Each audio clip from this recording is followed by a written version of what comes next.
Kia ora koutou and welcome everyone to our webinar on the options for the organics processing plant.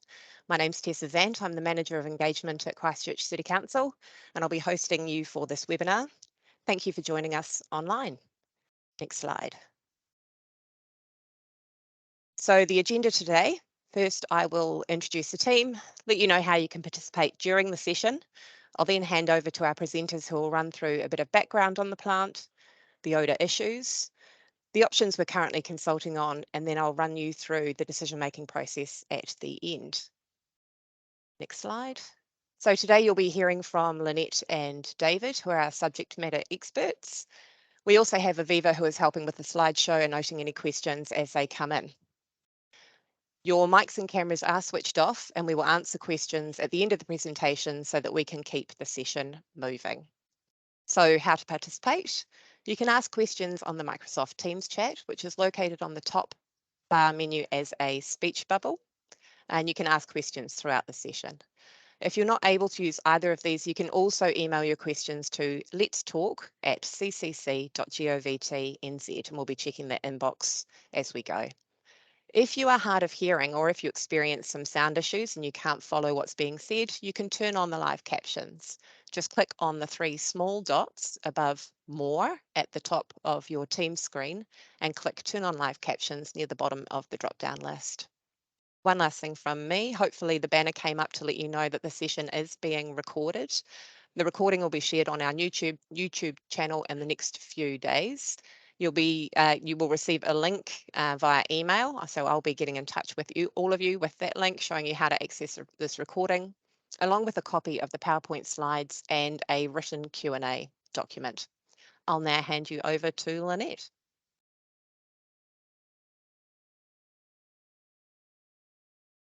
Kia ora koutou, everyone. Welcome to this webinar and thank you for coming along today. I'm going to go through, before I start, I'm going to introduce myself properly. Sorry about that. I am the Head of Transport and Waste here at Christchurch City Council, and David and I have been working through this process over the last number of months with our councillors. So today I'm going to give you a bit of background on where we've come from and where we're at. And then I'm going to hand over to David to talk you through the technical details of each of the 5 options that we're consulting on. So this slide is a bit of a nutshell history of where we've come from. In 1994, we started composting garden waste at the Bromley site. The consents there were issued, particularly around odour. We didn't accept garden food waste there until 2009. So in 2009, there was a change when we had our curbside food and garden waste collection. Over 2020, there was other work that was done. There was a pilot study done by Environment Canterbury, which looked at all of the odour sources in the Bromley area, and the plant was identified by ECAN as a significant odour emitter in the area. Now, across 2021 and 2022, there was an abatement notice, and then in 23, we've had some enforcement action as well. There have been 5 dates where there's been infringement notice issued. What we've done over that time is there's been quite a big change to how the plant operates.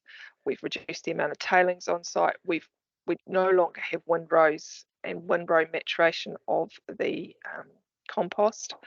So there's been quite a significant change in how it works in an effort to ensure that we do not emit offensive and objectionable odour across the boundary. Next slide, please. So as far as the council decisions go, in 2021, in September of 2021, the council asked us to investigate relocation options. In April of 2022, the decision was taken to, in principle, the decision was taken to find a permanent relocation for the processing plant. And in May of that year, we also reported to council on the implications of the immediate closure of the plant.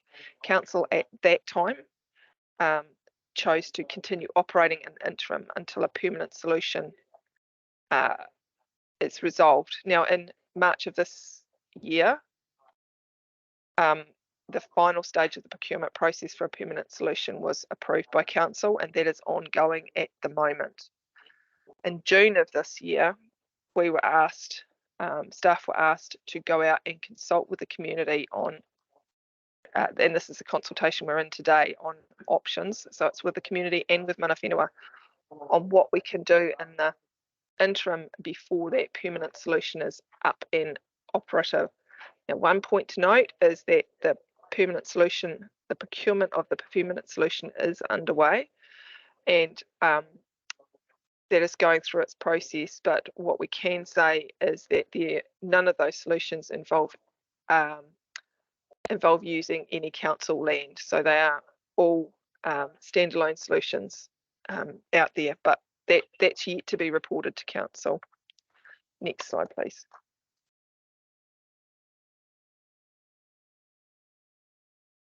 So the consultation that we're doing today at the moment is on what we should do with our green bin organics material. So where should the green bin material that you put in your green bin go, and how should we handle it?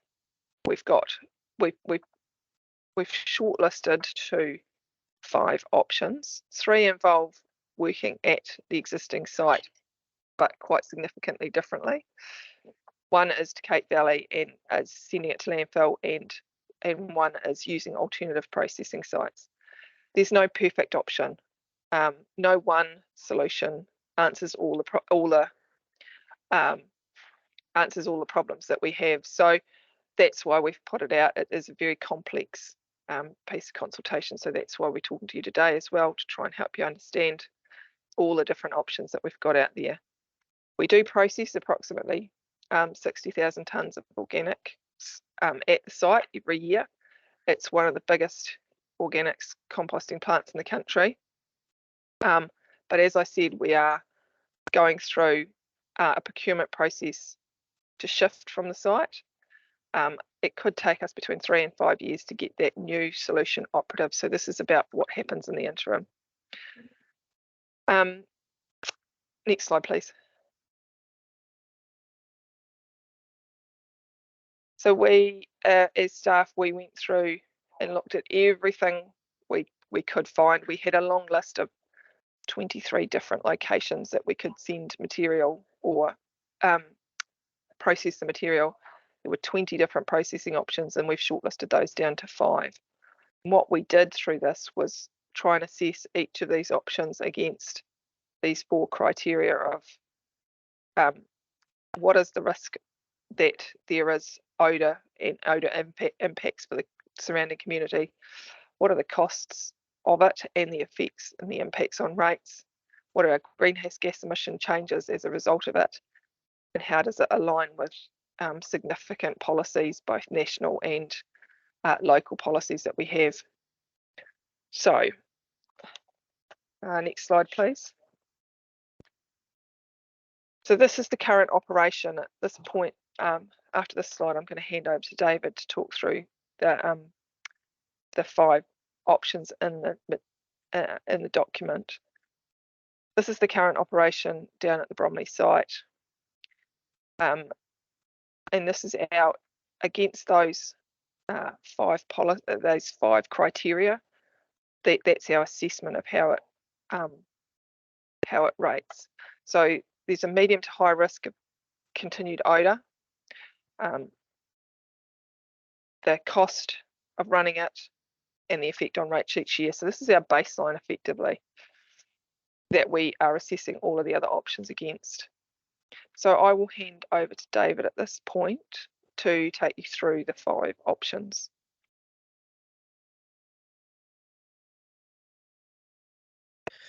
Kia ora koutou, ko David out.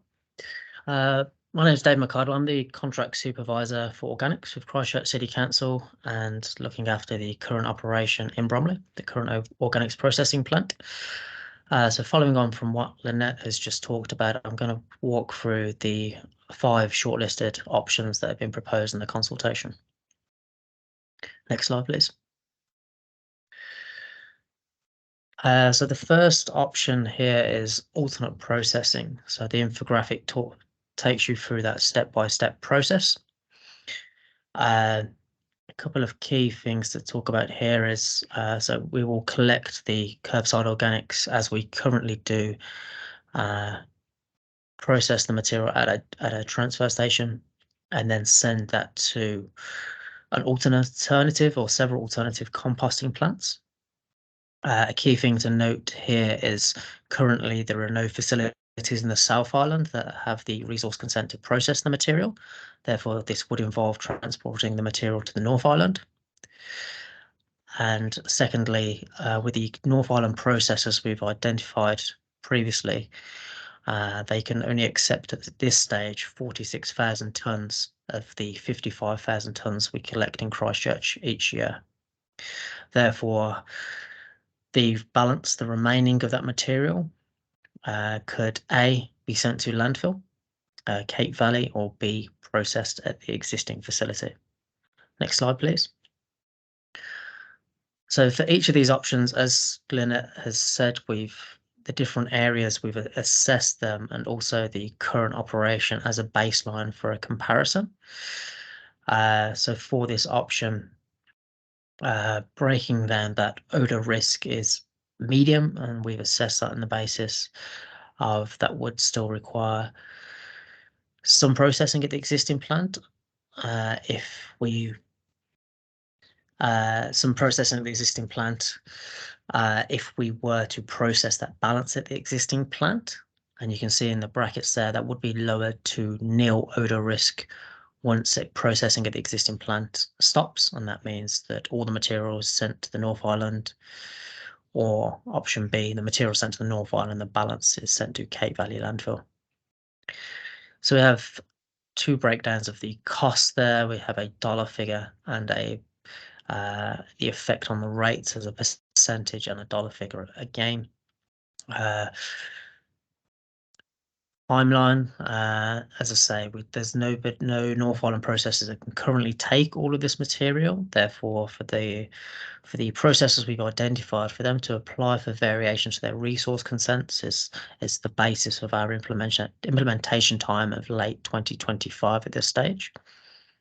Alignment with policies, this may not align, as we may be sending material to landfill if that balance was sent to Cape Valley landfill. And you can see that difference in the details with the balance there with the greenhouse gas emissions, if we can is detailed of whether we process the balance of the existing plant or send that to landfill. Next slide, please. So moving on to this second option. And so this is sending all of the material to Cape Valley landfill to be treated as a red bin waste, your normal refuse. As you can see with some of these options, as Lynette touched upon earlier, there is no current perfect solution due to a number of reasons. Therefore, there is some slight overlap between the options. For example, option A, if we chose to send some of the material, or the material we could, to North Island processors, then there still would be a balance in the meantime until those resource consent variations are applied for and granted, which could involve option 2, which is sending the material to Cape Valley landfill. A key thing to note detailed in the second paragraph here on the slide is, and again, under the current resource consents, the Cape Valley landfill can accept approximately 18,000 tonnes of curbside organics. Until they could take that full amount again, there would be two options, overlapping with option 1, whether we send that balance to North Island processors, or option B, processing that balance at the existing plant. Next slide, please.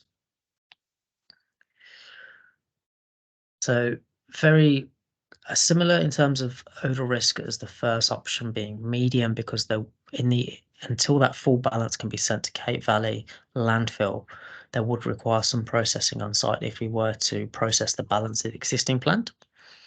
We have the breakdown of the figures there, and implementation time. The reasoning behind this one, July 2024, again, is applying Cape Valley landfill for applying for a variation to their resource consent, which is held with Huronui District Council.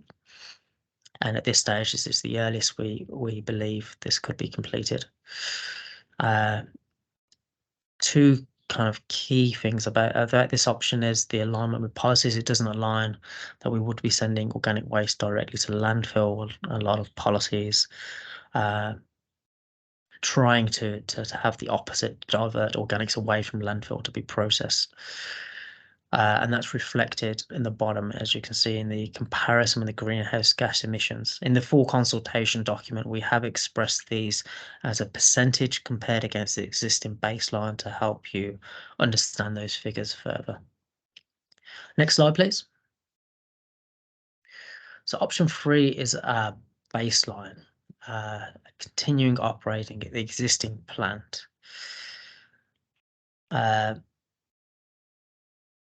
Not much to say on this. Council's preference is not for this option as detailed in the consultation document because of the risk of odour. Next slide, please. And the metrics here are the same ones that were mentioned in a previous slide, and these are our comparison for our baseline. So of course, the costs are the existing costs. There would be no additional costs, no implementation time, and it aligns with the policy. Next slide, please. So number 4 of 5, reducing the amount of material that's sent to the plant to be processed. So this would, further work is required to calculate what that exact figure would be of the 55,000 tonnes per annum of organics that is collected across the city, of what number we would be able to process with the existing facility with the goal of reducing the risk of odour. Similar to option 1 and 2 with no perfect solution at this stage, this would require the balance to A, be sent to Cape Valley landfill, or B, sent to another organics processor, which at this stage are located in the North Island. Next slide, please. So with the odour risk for this option here, this really depends on reducing the quantity with the current operation, and what we've had external environmental experts, PDP, suggest to us that is there is an odour risk from the material being stored outside. So this continued odour risk assessment relates to how much temporary outdoor storage is required for this option if we were to pursue it. We have the breakdown there of the different metrics as well. With the alignment with the sustainability policies, this may not align if that balance was sent to Cape Valley landfill. And we have a breakdown of the greenhouse gas emissions there. Obviously, there's a more notable greenhouse gas emissions if we were to send that balance again to Cape Valley landfill. Next slide, please. So our 5th and final option here is breaking down the current operation into 2 stages. So the first stage would remain unchanged, which is the collection of the organic material from your curbside. Those trucks deposit inside the processing hall, which is fully enclosed, has an air extraction system, and that air is treated via a biofilter before being discharged. So the material to walk through the material is collected by the trucks, dropped off inside the processing hall. It's then shredded, blended with green waste for the optimum carbon-nitrogen ratio for the composting process, and then is put inside the in-vessel composting, the indoor enclosed tunnels. So where this option differs from the existing operation, when that material is removed from the tunnels, instead of being temporarily stored outside before being screened and then removed off site, this material would be loaded to trucks directly from the tunnels, and this would all happen inside the enclosed processing hall, and then that material would be taken to a secondary site yet to be decided, and then that secondary site, the screening would commence there, and they would also have the option for further maturation. Next slide, please. So breaking down the metrics of this option compared against a baseline for the continued odour risk. very low. So a key note with this option here is this, as earlier mentioned, PDP, our consultants, our external environmental consultants, have suggested that the odor risk is from temporary storage of material outside. This option would remove that risk. There would be no outdoor storage temporarily of material, and material not being moved from the processing hall to the screening shed, and so on. So that's how we've came to the very low continued odor risk. We have the breakdown of the costs here and implementation time. So that's 6 to 12 months, and that depends on finding a secondary site. And again, coming back to applying for a resource consent for that secondary site to be able to screen and mature that compost if required. This aligns with the sustainability policies. It diverts organics away from landfill, which a lot of the other options do potentially send organics to landfill. And we have the greenhouse gas emissions comparisons there, very similar to the baseline. As I said, the table with the summary of options in the consultation document is a good point to reflect and compare against the baseline where their greenhouse gas emissions are expressed as a percentage. Next slide, please. I'm going to now hand over to Tessa again from our engagement team, who's going to talk through the decision-making process. Thanks, David. Yep. So in terms of decision making, on the 1st of October, that is when consultation closes. And we will have all of those submissions analysed by the 23rd of October. On the 23rd of November, I'm looking at this, Lynette, and I'm thinking, apologies everyone, we've all had eyes over this slide and not picked up on these numbers not being correct. So in November, ignore the 23s. 1st of October is when consultation closes. November is when we expect to have the hearings, which will all be able to tick a box when you do a submission to ask to speak to the Mayor and councillors. And then we're expecting that decision will happen very early on in December, and that'll be on both the long-term and the short-term option. There are some efficiencies in making these decisions together. We can present all of the information in one hit to the councillors so that they can make that decision with a full set of knowledge about all of the options. And then the funding decision on the LTP, if extra funds are required for any of these solutions, it needs to go through the long-term plan process. So that draft long-term plan gets developed in January, February, and then we consult on that in March. So anyone who submits on this, if this becomes a line item in the long-term plan, we'll be in touch to let you know. And then through that process, we also need to hear from all ratepayers that this funding decision is supported, which will enable us to implement in July 2024. So just moving on from that, next slide, please. Now time for questions. So hopefully you all saw that I typed into that chat just in case you were having any issues finding where you can type your questions. So reminder in the chat icon at the top of your screen, you can go in there now and type any questions you have about any of those options. They were very, very complex. So get typing in the meantime. Thank you. We have got one question that's come through, and getting material to the North Island processing plant sounds extremely expensive and energy intensive, which yes it is.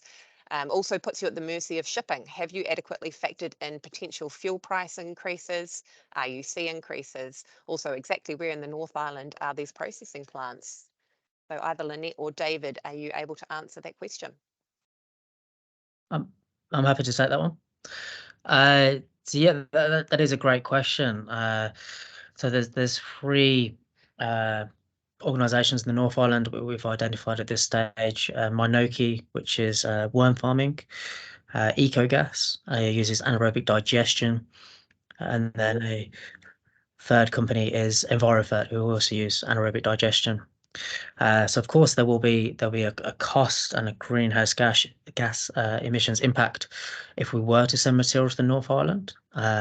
What has been considered when we've engaged external experts in greenhouse gas emissions in WSP when working out these greenhouse gas emissions is, as I mentioned, 2 of the 3 options at the moment do use anaerobic digestion, which produces energy, and that can be used to offset those greenhouse gas emissions. So that is a consideration for some of those options.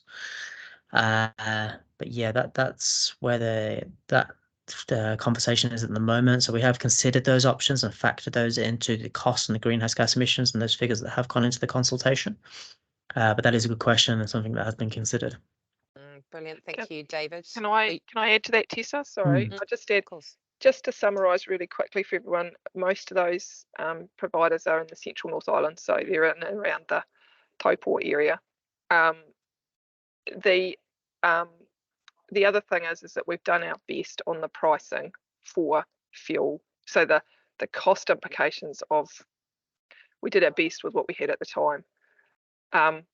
Who knows how inflation will go, so that might take us a little bit by surprise, but we've done our best to put that through.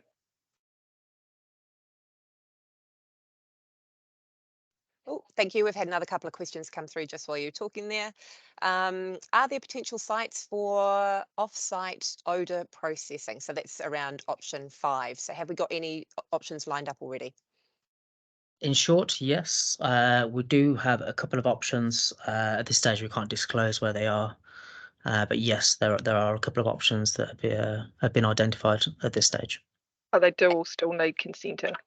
Yeah, and yes, I take yes. it we can't disclose that information because obviously there's a bit of commercial sensitivity and we're trying to negotiate. Is that Exactly. correct? Yeah, brilliant. And another question that's just come through, option 5 seems best as this would not alter the current curbside collection routes and number of trucks available. Using the transfer stations to material to KV or North Island would create massive odour issues. So more of a comment there around option 5. Yeah, thank you very much for that. Another question, or is it a question? Ignoring pending legislation, what if you only accepted green waste, not FOGO? Is that food organic? It's Yes, food yes. and garden organic. Food Yeah, organics, garden organics. what effect on odour might that have if we stopped collecting food waste?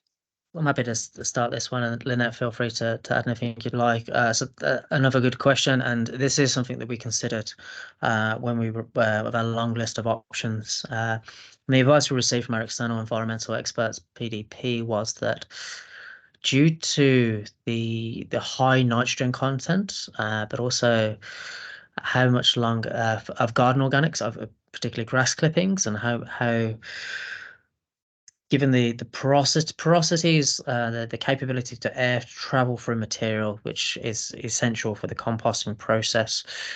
So given that that's more difficult with garden organics, particularly grass clippings, PDP's assessment at the time was if we were to remove food organics, this would not minimize, it wouldn't minimize the odor risk sufficiently to pursue that option. So as you also commented on legislation, so at the moment, national government level, they are looking at standardizing national curbside collections, including organics, and making it compulsory for businesses to divert organics away from landfill.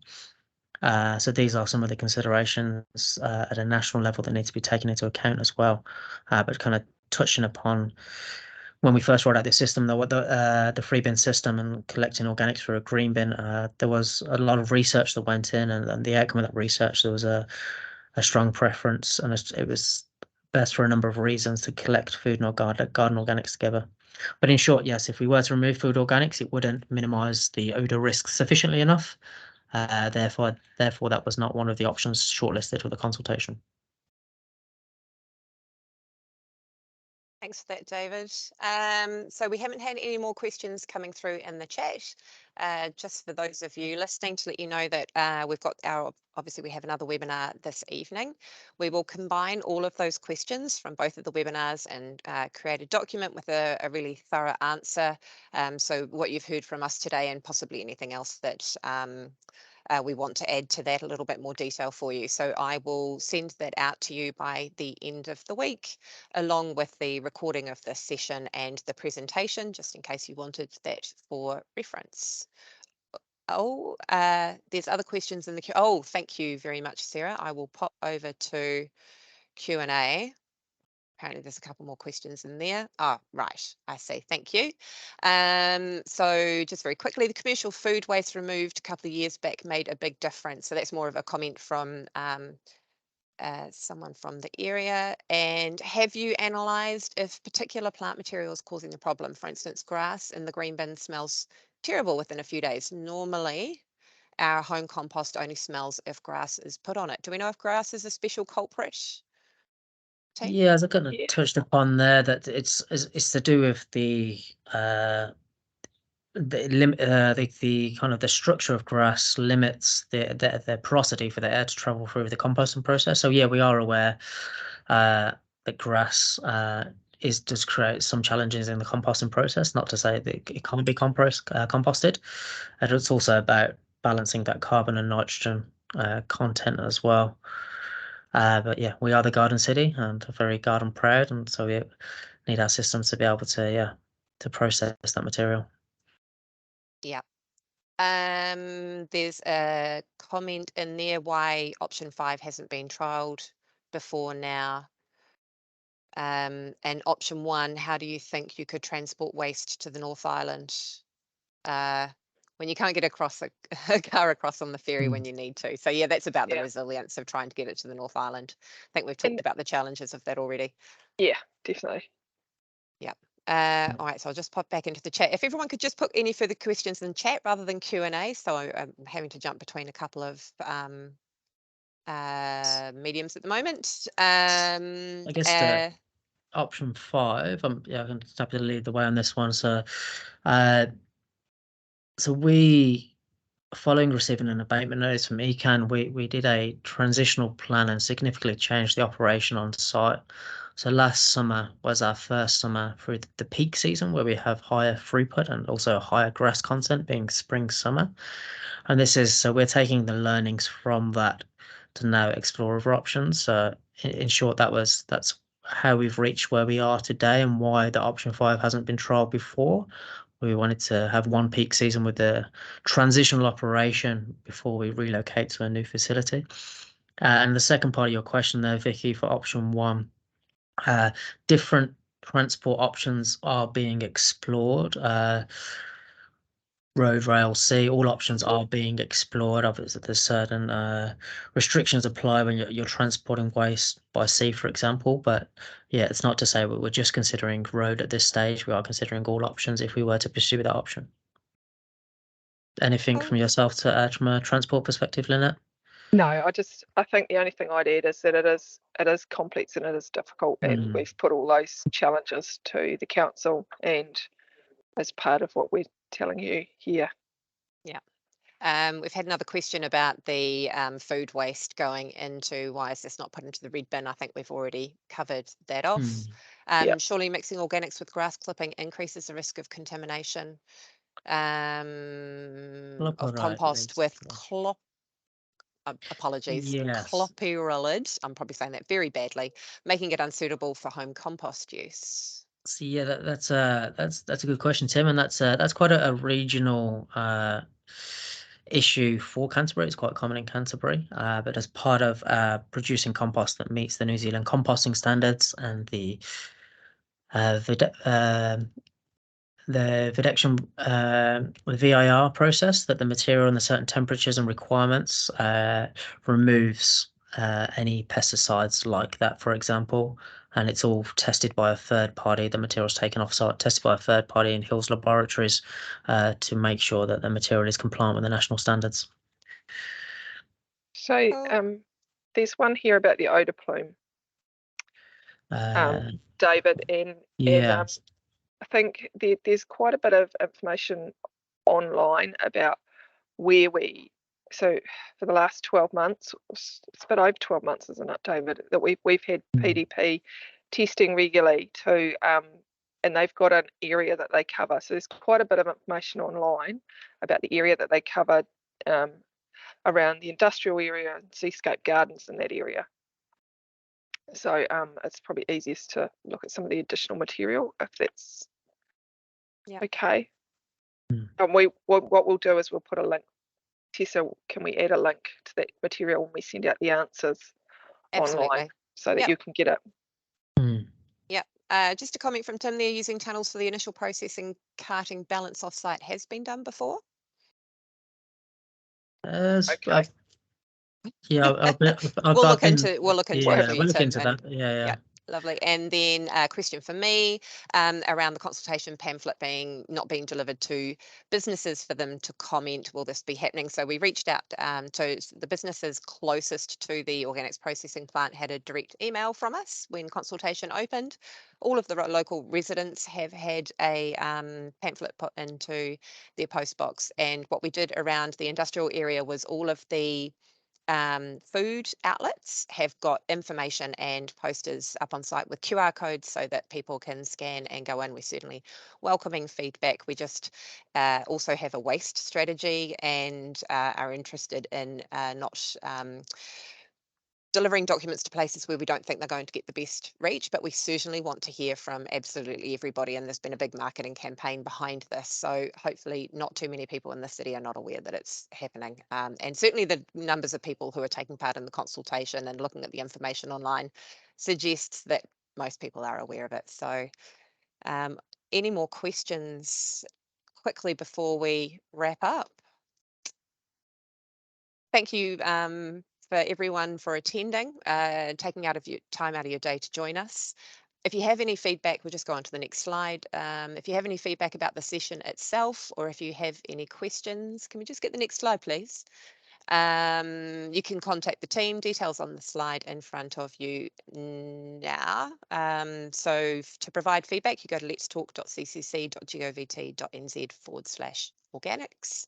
And on the next slide, if you would like to get in touch with us directly, either feedback about the webinar itself or any other questions, let's talk at ccc.govt.nz.